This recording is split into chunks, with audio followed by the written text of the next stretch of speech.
Well, well, well, would you look at that? September is over and October is here. But before we make that official transition into the spookiest, best reading month of the year, we have to talk about what we did in September. September was an interesting month for me. I didn't read as much as I wanted to, and I'm not in a slump. I just feel like I was really busy and I didn't get to read much, but I did find a couple of new favorites. So I am so excited about that. That makes for a successful month every time. And since you are wondering, I know you are, yes, I remember the 21st night of September. I heard you ask me that, so I thought I'd answer it really quick. Okay, let's get started with the reads. The first book I'm going to talk about is The Chain by Adrienne McKenty. This was the September book club pick for my book club on Fable, Hammer Time Book Club, and I would say it was a success. And what success means to me is a diversity of opinions, ratings, reviews, and things that encourage healthy dialogue about books. So I'm very happy with this one.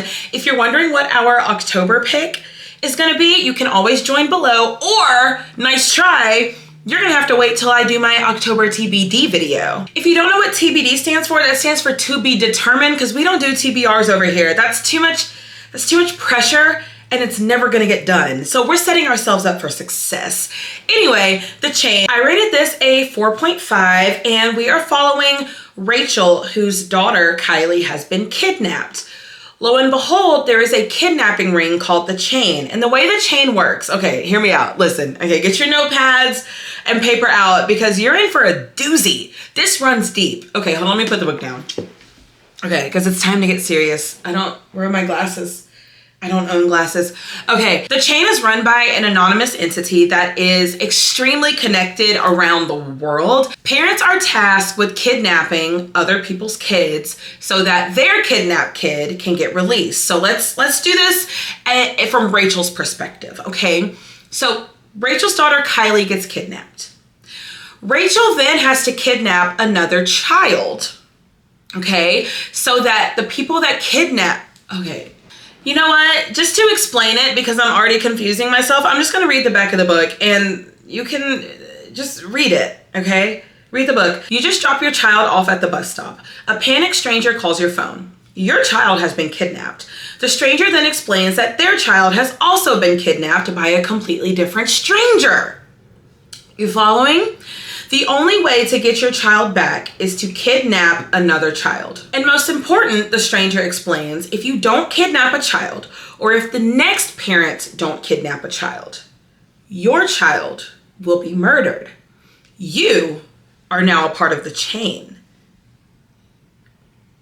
Yeah, it's wild. I love the pacing of this book. I will say the reason I did not give this 5 stars is that I felt like there was this huge, long buildup for the whole book, because Rachel in this book is like, I am breaking the chain. Call me Khaleesi, Daenerys Stormborn, breaker of chains. I'm breaking it.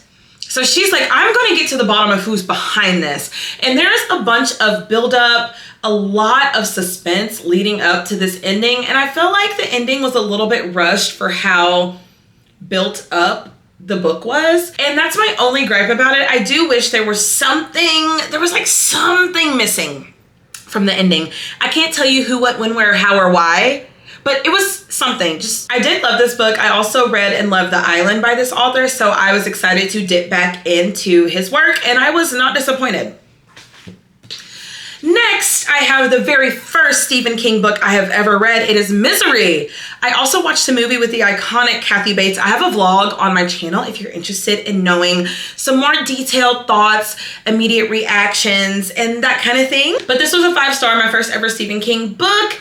I am now a peasant, or whatever Stephen King fans are called. I don't know what we're called, but I'm gonna call myself a peasant. If you know what the name of it is, please tell me, or else I'm just gonna keep calling myself a peasant. And that's neither here nor there. In this book, we are following Paul Sheldon, who is a famous writer. He has just completed his latest novel, and he has this kind of ritual that he does. He goes to a secluded cabin, he pops open a certain champagne, he smokes 1 cigarette to be exact, And he has a huge fan named Annie Wilkes. Now, Annie Wilkes knows everything about Paul Sheldon, and that includes his rituals when he's writing. As he returns from this cabin after finishing this novel, he gets into an awful car crash in the middle of a snowstorm, and lo and behold, it's Annie's lucky day. She is obviously with eyes on this man and sees, oh my gosh, he needs help. She single-handedly pulls this man out of the car. Both his legs are shattered. They're out of there. She pulls him out of this car and takes him unconscious back to her home. Now, Annie is a nurse, so she thinks she's taking care of him. He wakes up and realizes he ain't going nowhere, okay? Annie Wilkes said, look, I read that manuscript you just finished while you were passed out from the broken legs you suffered. You're gonna have to write this again or you ain't going nowhere. We're gonna have to get on the same page here, okay? So it is a story of Annie Wilkes. It's kind of like a character study because Annie Wilkes is probably the most intriguing character I have ever read in my life. And Kathy Bates, mama, girl, you did that. I'm scared of you, Annie. I will never be driving in the snow or writing a novel. Okay, anyway, it's not only a character study of Annie, it's also Paul Sheldon's stream of consciousness and him trying to problem solve. How can I get out of here? None of my legs are working. I am trapped in here. I have no idea where I am. This lady is crazy. And it's extremely graphic and gory in this book. And I don't know, I ate it up. I was eating it up. I don't know what that says about me, but it's probably accurate. Anyway, this was a 5-star. I am also going to be reading Salem's Lot by Stephen King because there is an adaptation or a remake of an adaptation coming out on Max on October 3rd, which is going to be tomorrow. So I'm going to be reading and vlogging my experience with Salem's Lot, so stay tuned for that. Next is Haunt Sweet Home by Sarah Pinsker. I gave this a 3.5, and this is giving cozy horror vibes. So for the ones of you that feel pee trickling down your legs at the thought of anything scary, horrifying, haunting, thrilling, this might be for you. We have Mara, who is a young adult. She has no idea what she's doing with her life. School isn't working out for her. Her parents are a little bit disappointed in her, and she's surrounded by people, family members who are doing these really amazing things, and she's kind of in the in-between. Her cousin has a reality TV show where they stage hauntings, and Mara is asked to be kind of like a production assistant on this set, and she is in charge of the hauntings. So she's making stuff cling and clang in the night. She's throwing books off the top of bookshelves. She's making weird noises and scaring this family who believes that the home that they just bought is haunted. Mara has this creepy, kind of weird coworker who is forcing Mara to confront all of the things that are going on in her life. And that begs the question, is Mara the haunter or the hauntee? You'll have to read this book to figure it out. It's super short. It was pretty fun. I just did not love Mara. She is so unlikable. She's so negative. She's just like, I don't care. Like, what's the point? And I didn't love that. And that was part of the reason why my rating was what it was. She was just a little too unlikable for me. If cozy horror is your jam, just in time for spooky season, you want something really short and quick, and you don't mind an unlikable main character, this is the one for you. Next, I have the first book that I have ever annotated. You heard that right. There's 2 tabs. There's more. You can't see it. Anyway, this is Perfect Little World by Kevin Wilson. This is a 5-star. I have a sneaking suspicion that everything this man writes is going to be 5 stars in my head, and that's how I'm going to be operating in this world from now on. This perfect little world.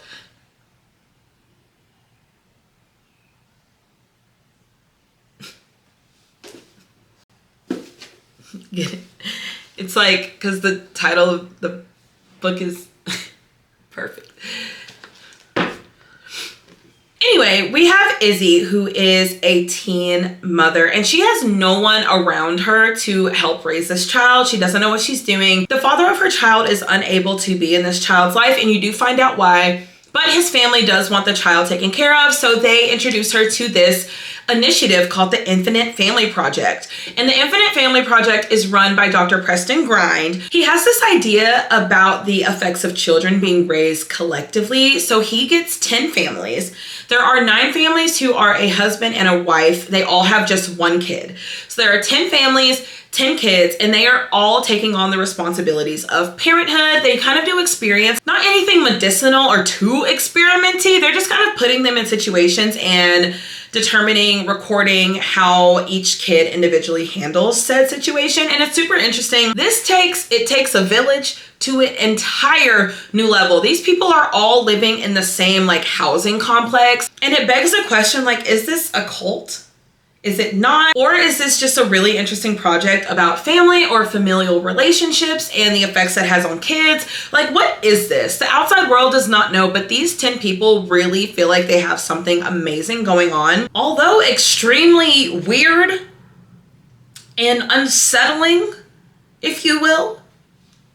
I ate it up. Kevin Wilson does found family like no other that I have read. I loved his book, Nothing to See Here. That was my favorite book of 2023. And this one, although very, very different, the found family it does it for me. I love it. I love it. I think I already said this, but if I didn't, this was an easy 5-star. And I think I'm going to end up rereading this one soon. So if you love, I don't even know what to call this. It's like weird. It's contemporary. It's not fantastical at all. Very imaginative. It's found family.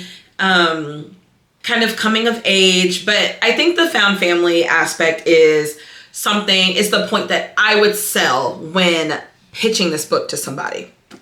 So it's such a feel-good book.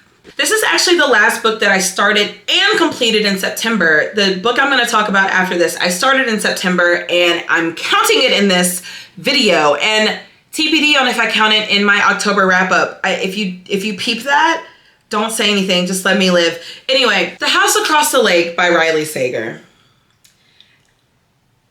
I was disappointed in this book, and I don't want to say too much because I did vlog reading this on a cabin trip that my family and I took this past weekend, so I will have more in-depth thoughts. But just to kind of talk about what this book is. We have Casey, who is an actress, and she is struggling with alcoholism because she is grieving the loss of her husband. Her mother, who senses that she is going down a very troubling path, is like, just go to the lake house, just take a second, and then we will regroup, see what happens. And so she kind of takes a break from the world because obviously with being an actress, she's famous, her mother is a famous actress, and there's a lot of eyes on her, and she's not making the best decisions. In this lake house community, there are a few other lake houses that have very wealthy residents. Casey takes an interest in a very wealthy couple, Tom and Catherine. They live in the house across the lake. Would you look at that? Casey actually saves Catherine from drowning. Yeah, kind of an odd situation. And after that, the obsession just ramps up. Like, Casey has binoculars and is looking into these people's houses when they don't know that she's looking. Voyeurism? Not cool, people. Don't do that. And as she is obsessing over and looking into these people's lives, she sees some things that are pretty troubling. And of course, because somehow she's a detective all of a sudden, or maybe she's just an actress and is playing a detective, she's gonna solve and piece together everything that's going on while knowing absolutely nothing about what's going on. I will say this story was great until it wasn't. And if you've read this and you know about all the twists and turns, there is one in particular that sticks out to me that I just was not expecting, but not in a good way. This is like a coming out of left field, I forgot my helmet and I get pummeled in the side of my temple. I got knocked out by this plot twist. And again, not in a good way. I didn't love the plot twist and I am sad about it, because I want to love Riley Sager so bad, and I keep reading his books in hopes that I find something that gives me the same feeling as The Only One Left. And I made the mistake because that was my first ever Riley Sager book that I read. The ones that I've read after have an element that's not in that one that I just don't love, especially if I'm not expecting it. And that's what happened with this. So I wanted to throw this book across the lake that was near the cabin I was staying in. I obviously didn't. I still have it in my possession solely for this video. I didn't love it. I know this Riley Sager is hit or miss, and I know why. Like, it's very obvious why. Some people love this gobbled it up. I spit it up. With that being said, immediately after finishing The House Across the Lake, I jumped into Home Before Dark, and if you want to know why, don't ask, because I don't know. I don't know why. Like, it took me days. It took me days to figure out my thoughts on this book. And while I was figuring out my thoughts, I thought it would be a really good idea to contaminate my thoughts by starting an entirely different Riley Sager novel. But I'm 100 pages into Home Before Dark, and what I have gleaned from this so far, because I went into it blind, we have Maggie, who is really famous, kind of against her will, and she's famous because her dad wrote this nonfiction book called House of Horrors that details their experience in this home that they bought when Maggie was a child. So it was Maggie's parents and her who were living in this house called Bainbury Hall. In this home, like, weird things are happening, like paranormal things. But Maggie remembers what happened differently than her dad allegedly remembers. Maggie believes that her dad lied in the book that he wrote and was kind of making up all the paranormal things that happened because she doesn't remember it like that. Her dad never reveals really what happened truly, and he ends up passing away and leaves that house to Maggie. Now, Maggie is trying to figure out what to do with this house. Does she want to sell it? Does she want to keep it? But of course, she's like, I have no real recollection of what happened in this house. I mean, she was young when they moved into this house. So she is exploring the house, and things, I'm sure, come to the surface. I have no idea. Like I said, I'm only 100 pages in, so relax. But anyway, I think this one is going to turn out better than his other books because I feel like I know what this is. And that's really important to me. I don't want to be blindsided by a semi-truck with the weird, unhinged, delusional twist that came out of nowhere. Don't do that. Like, at least let me jump out of the way first. You know what I'm saying? So this is on the docket of things that I need to finish ASAP. I am enjoying it so far. And of course, I will give you guys my thoughts when I have them. All right, these are the books that I read in September, including this one. Yeah, take a look-see, write them down, all the things. Oh, did I say what I rated this? I actually rated this a 2.5, and that is the lowest I have ever rated a book in my entire life, and I think it's because I feel like I got duped. Let me know if you have read any of these, what your thoughts are. Do you hate me because of what I said? Have I offended you? Reading is subjective. Let me live. Let me know what you read for the month of September. What was your favorite? I would say my two favorites were Misery by Stephen King, because this has jump-started with the jumper cables my obsession for Stephen King. Thank you. And Perfect Little World by Kevin Wilson, because I just want to hug this book. Like, when I die, I want to be buried with this book. Maybe not. Okay, that was a little extreme.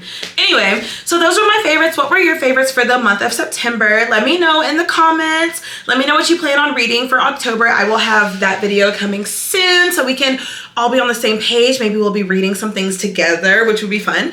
And that's it, and that's all. I hope you enjoyed, and I will see you in the next one. Have a blessed day, blessed night, blessed life. And I'll see you soon. The door is past the bookshelves and to the left. If you want to make your way out.